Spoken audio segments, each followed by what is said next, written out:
নমস্কার প্রিয় শ্রোতাগণ, আজ একটা আইনি তথ্য নিয়ে এই ভিডিওটা শেয়ার করছি। কোর্টের একজন কর্মরত কর্মচারী হিসাবে অনেক ঘটনার সম্মুখীন হই বিভিন্ন মামলা মোকদ্দমা দেখে। হ্যাঁ, যে ভিডিওটা দেখলেন সেটি একটি অ্যাক্সিডেন্টাল কেস। এরকম আমরা অনেক সময় শুনে থাকি যে অ্যাক্সিডেন্টে ওই মানুষটি রাস্তা পার হতে গিয়ে মারা গেছে বা ওই মানুষটির হাত বা পা কাটা গেছে।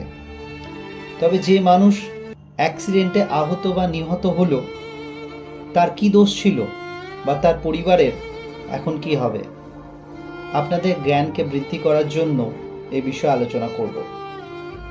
প্রত্যেকটি গাড়ি যার নাম্বার প্লেট আছে, সেই সমস্ত গাড়িতে সরকার দ্বারা ইন্স্যুরেন্স করা বাধ্যতামূলক, যাতে সেই গাড়ি যদি কোনোভাবে কোনো ব্যক্তিকে আঘাত করে, তাহলে সেই গাড়ির যে ইন্স্যুরেন্স কোম্পানি আছে, সেই ইন্স্যুরেন্স কোম্পানি সেই আঘাতপ্রাপ্ত ব্যক্তি বা তার উপর নির্ভরশীল ব্যক্তিদের আর্থিক ক্ষতিপূরণ দেবে। সেই ক্ষতিপূরণের পরিমাণ 50,000 টাকা থেকে শুরু করে 1 কোটিও হতে পারে। আহত বা নিহত ব্যক্তির আয়ের হিসাব অনুযায়ী এটি বিচার করা হয়। যে কোনো গুরুতর অ্যাক্সিডেন্টের ক্ষেত্রে কোর্টে মোটর অ্যাক্সিডেন্টাল কেস ফাইল করা যেতে পারে।